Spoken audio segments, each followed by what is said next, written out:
They say necessity is the mother of invention. The Mini was created after the Suez Crisis, forced petrol rationing, and created the need for a small economic car. Everyone from the police to posers took to the tiny triumph of engineering. Later in the programme we'll look at the latest revamps on the original design of the Mini. But now the time is right for the launch of a completely new small vehicle, the Ford Ka. Today there are different necessities that demand small vehicles. We now have widespread urban congestion and people with lifestyles which demand many shorter car journeys rather than a few long ones.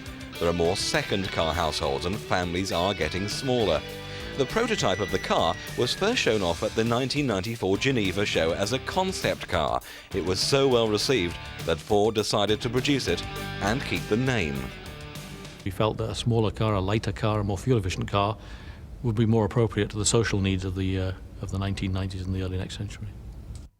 You can have fun, enjoy driving a car and owning a car with a lot of personality and very high levels of functional integrity. At the same time, the car is environmentally responsible, it's compatible with congested urban situations, and its emissions are lower than any car we've ever produced in mass production in Europe. Just because you've got a small car doesn't mean you have to have a small car experience, a traditional small car experience. We can confer to a small car some of the attributes of larger cars: safety, quietness, comfort, and so forth. Usually the time from concept car to production model creates a watered-down design as conservative executives impress their opinions on each feature. Amazingly, the flair of the original design still survives. We were free to design the car. There was no replacing an existing vehicle, there was not a facelift, so we have had a very clean sheet of paper in front of us, and we thought that for this new entry, new level, we should design something with a lot of personality, with plenty of elegance, and we find out that by working the sculpture and the graphic, that it was the most appropriate way to do it. But is the market ready for a vehicle that looks so revolutionary? We wanted a vehicle that really signaled a new era of design for Ford, both in terms of exterior design and interior design. We felt it was time for us to establish that era with a physical, visible product. Well, Ford invited Men and Motors to test drive the new baby car for ourselves. So where in the world would they send us? Somewhere that's perfectly designed to test out the capabilities of a new urban car designed to cope with today's traffic jams. Of course, the beautiful holiday environment of Sardinia. But when we got the car to hit the island's tarmac at speed, we realised the reason. This is no urban shoebox on wheels, which is only good for crawling rush hour queues, hunting for parking meters. This is a small car with attitude, and that attitude is eager. Eager to drive and eager to please. I think they've got it right in every respect, except as I said, I'm just a little bit concerned about the powertrain. She runs out of puff in fifth, and she can run out of puff in fourth. First, second and third, whacking it up through the gears, not bad at all, terrific. I thought it was a super little car. It actually looks good. It's got a very cute look.